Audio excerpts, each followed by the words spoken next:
Wow, lihat deh, kafenya Ghibli banget. Wah, iya lagi. Wah, merinding gak sih? Kayak mistis gitu loh. Kayak ada hantu-hantunya di film Spirited Away. Berasa jadi Chihiro gak sih? Iya lagi. Aduh, Konashi. Oto-san, Oto-san, mate.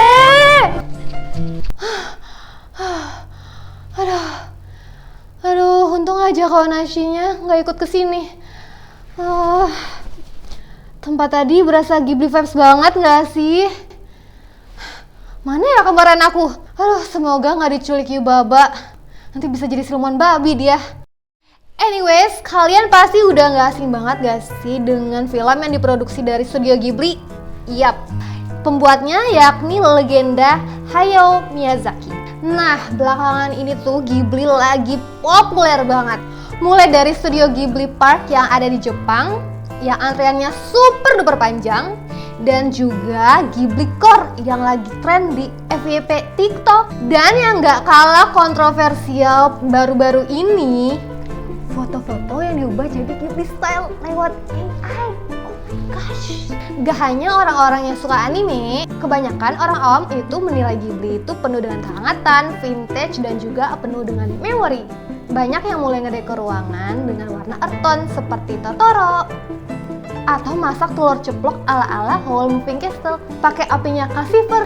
Tapi ada satu hal yang buat aku paling menarik, tur ke kota-kota yang jadi inspirasi dunia Ghibli. Dan hari ini kita bakal bahas yang sesuatu paling relate, nyata, dan juga magis, yaitu Seiseki Sakura Gaoka, kota kecil yang jadi inspirasi film Whisper of the Heart. Biar ketemu Seiji di dunia nyata. Kenapa Seiseki Sakura Gaoka spesial? Nah, buat yang belum tahu, Seiseki Sakura Gaoka itu adanya di daerah Tama, Tokyo. Dia itu bukan kota besar dan juga bukan destinasi wisata yang hits gitu loh. Tapi dia itu punya pesona Ghibli yang sangat kuat. Di dalam Whisper of the Heart, kota ini digambarkan sebagai tempat tinggal Shizuku, pemeran utama wanita di film tersebut. Dia itu siswi SMP yang sering banget bolak-balik dari rumah ke perpustakaan buat cari makna hidup gitu.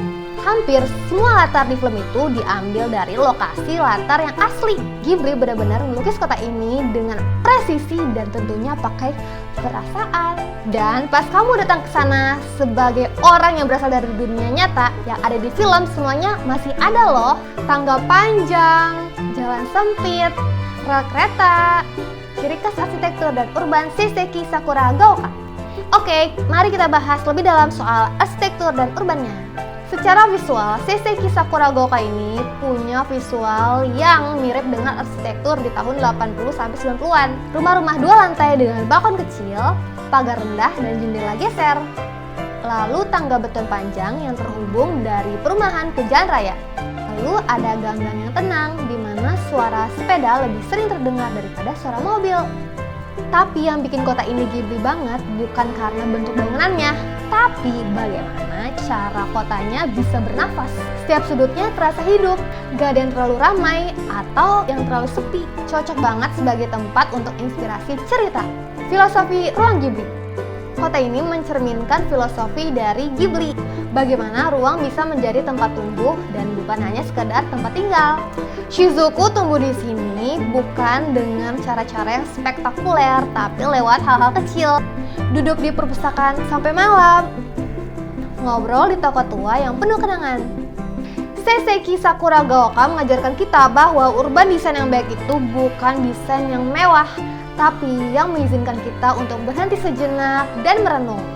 Dan jujur aja guys, kota yang kayak gini itu langka banget sekarang.